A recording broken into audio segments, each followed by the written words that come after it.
atvykom į stadioną ir šiandien darysim vieną iš treniruočių, kuri padės jums pasiruošti ir maratonui, ir 5 km, ir pusį maratono, ir dar daugelį distancijų. Tai yra 1 km atkarpėlės, threshold pastanga su 1 minutės poilsiu. Rūta šiandien bus operatorė ir apšilimo kompanionė. Labai. Bet pradžiai pakalbėkime, kas yra tas threshold bėgimas.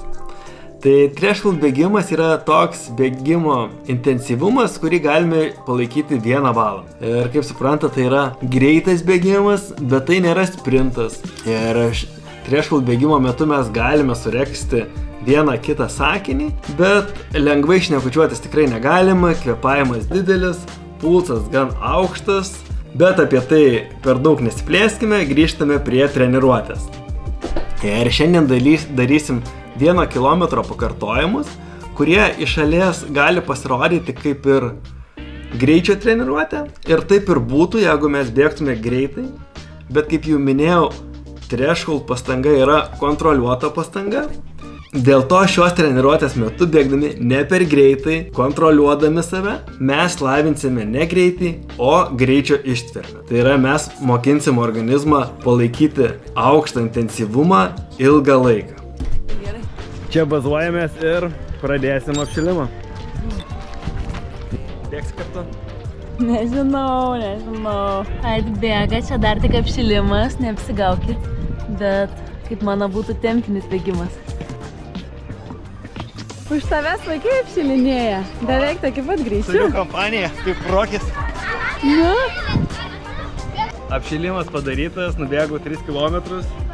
Dabar deduosi greičio juostą ir varysim į trasą. Išsiskiri čia stadione tarp mėlynų vaikų. Vienas žalias. Jungiam žalią šviesą. Nepyk, bet aš kartu nebėgsiu. Nieko, bet jausiu tavo palaikymą. Pradedam. O 1 km pakartojimai yra universali treniruotė tuo, kad keisdami pakartojimų skaičių mes galime ruoštis skirtingoms disciplinoms. Tarkim, norėdami pasiruošti 5 km, bėgsim 4-6 pakartojimus.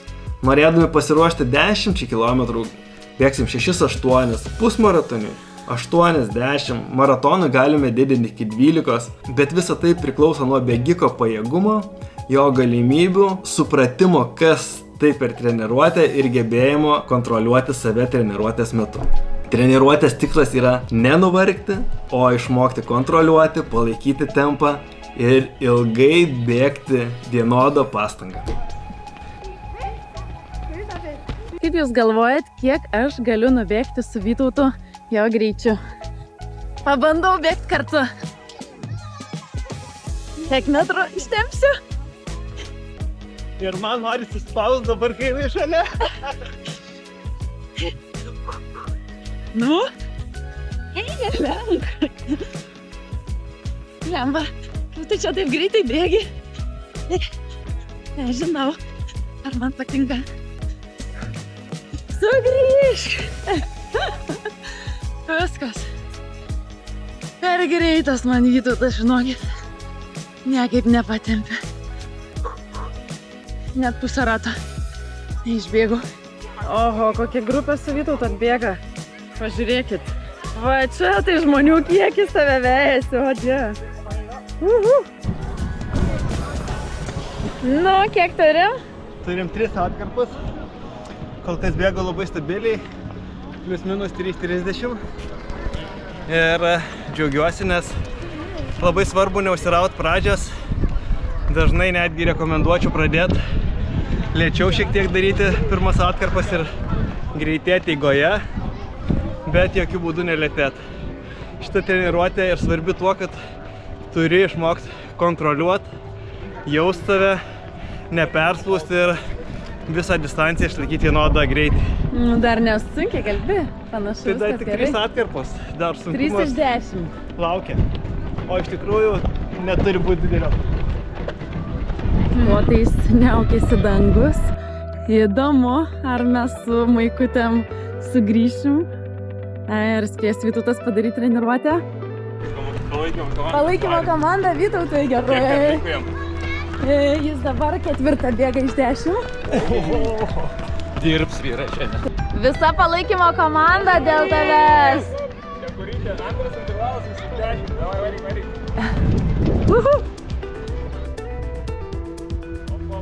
Žvaigždė. O kiek bėgai? 3-2-7 šitas ratas. Turi kompanijos Vytautas jau. 6 atkarpos padarytos. O, dangus koks už tavęs. Labai džiaugiuosi, viskas labai kontroliuojama. Ir kontroliuojamas ir pulsas. Šiaip pagal pulsą stengiuosi bėgti, įsijungęs, kad rodytų. Ir stengiuosi neviršyti 107. Kalbant apie pulsą, tai threshold treniruotės metu pulsas dažniausiai būna 85–90% nuo jūsų maksimalaus pulso. Tiksliai šį skaičių galima nustatyti darant laktato testą, bet jeigu tokios galimybės neturit, nesijaudinkit, pasikliaukit savo pojūčiais. Kaip ir minėjau, threshold pastangą turėtumėte galėti bėgti apie valandą laiko. Tai yra tempas, kuris šiek tiek greitesnis nei pusmaratonio tempas, bet lėtesnis negu 10 km greitis. Bėgant threshold pastangą labai svarbu neperspausti. Taigi profesionalūs sportininkai treniruotės metu iš piršto ima kraują, matuoja laktato kiekį jame ir taip reguliuojas intensyvumą. Bet tikrai didžiai daliai iš jūsų to nereikia. Jūs labiau vadovaukitės savo instinktais ir daug geriau neperspaust, padaryti ramiau, kad greičiau atsigautumėte ir į kitą treniruotę eitumėte pilnas energijos ir nepervargęs po tokios threshold treniruotės. Visada treniruotę geriau pabaigti tokioj stadijoje, kad jaučiate, kad dar turite 1, 2, 3 pakartojimus savyje, o nesate pilnai išsisunkęs ir išsigręžęs. Tai nėra threshold treniruotės tikslas. Nebūkit treniruočių čempionai. Savo greitį rodykite varžybose. Nu, kas dabar prisijungs? Ne, aš ant finišo irgi. Gerai, varyk.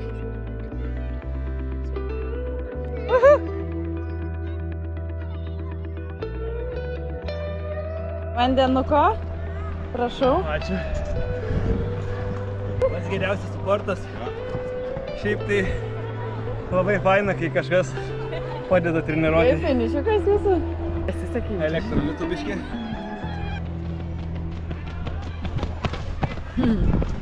Rimta komanda? Ema greit. Vis dar kaip laikrodukas. Tu greičiau bėg, nes mums tuoj sulys. Liko 2 kilometrai. Nes tai jau namo viniuosi. Gražiai to pabaigti viską pagal planą. Koks gražus dangus. Labai, labai. 20 sekundžių ir bėga. Oho, koks mažas poilsis. Kiek tu čia minutė tik? O kiek po minutį darai? Oho.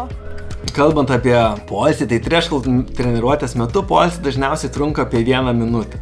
Tiek užtenka truputį atsikvėpuotume ir pailsėtume, bet neprarastume intensyvumo. Taigi labai svarbu suprasti, kad threshold treniruotės metu mes nesiekėme pilno atsistatymo, o mums reikia tiesiog atsikvėpuoti šiek tiek ir kad galėtume kitą atkarpą daryti tokią pačią pastangą. Minutė laiko yra toks labai geras balansas, nes jeigu ilsėsimės per ilgai, tuomet pulsas nukris ir išeisim iš threshold zonos, o jeigu ilsėsimės per trumpai, tuomet nebesugebėsime palaikyti treniruotės kokybės. Aišku, čia, kaip ir minėjau, labai priklauso nuo kiekvieno formos, taigi jeigu jaučiate, kad jums tos minutės yra per mažai, ilsėkitės daugiau ir vėl prisiminkite tą patį principą, kurį kartau anksčiau. Geriau šiek tiek ramiau, bet kokybiškai, negu persplūsti ir grįžti namo išsekusiam. Vytai, davai, mės. Aš sušalau, reikia bandyti su Vytautu pabėgti, kad sušilt, nes saulytės nebėra, kaip matot. Na, ar nesensi? Gal turėtų būti jau nebedaug liko? Sunkiau, bet aš negaliu tada bandyti.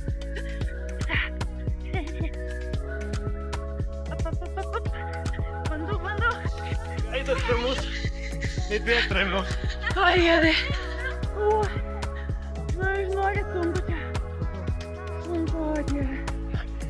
Bėgdamiesi, treniruokit ir veidą emocijas. Nebūkit susiraukę, pabandykit save apgauti, kad jums gera, nesunku ir iš tikrųjų bus lengviau. Nusišypsokit. Ir kitiems bus daug smagiau. Bet svarbiausia jums patiems tikrai bus lengviau bėgti. Pažiūrėkit į profesionalus, kenijiečius, kitus maratonininkus. Niekada nėra surūgusiais veidais. Visada atrodo, kad jiems nesunku. Nors patikėkit, jiems yra ne ką mažiau sunku negu jums. Jiems labai sunku. Tik jie to neparodo. Aha. Kietai. Šoksi į tolį? Ne, einu į startą. Paskutinis. O, geras. Paskutinis Vytauto ratas ir paskutiniai metrai. Ir finišas! Sveikinu, pažiūrėk, kas čia vyksta su dangum, išlindo Grįžo saulė. Su tavim kartu su tavo šypsena. Ulele, paskutinius 2 šiek tiek pagreitėjau. 3:23 gavosi. Tai ir pulsą šiek tiek užkėliau, bet manau nieko baisaus. Bet sakė, negreitinsi? Žinau, Pasidaviau. iš tikrųjų šiek tiek išmušė iš vėžių palaikymo komandą, kai žmonės šalia bėga, pameti tą savo tolygų peisą ir tada pagreitėja. O kai jau, tarkim, 9 padariau 3:23, negaliu 10 daryti lėtesnės. Turiu tą patį išlaikyti. Šitokia mano filosofija. Bet viskas baigtų, dabar šiek tiek lengvai apibėgsiu atvėsimui. Ir labai rekomenduoju visiems šitą treniruotę. Ir dar ką rekomenduoju, prenumeruokit mūsų kanalą. Ir manau, pateiksime dar daug naudingų patarimų, kaip ruoštis sporto varžyboms.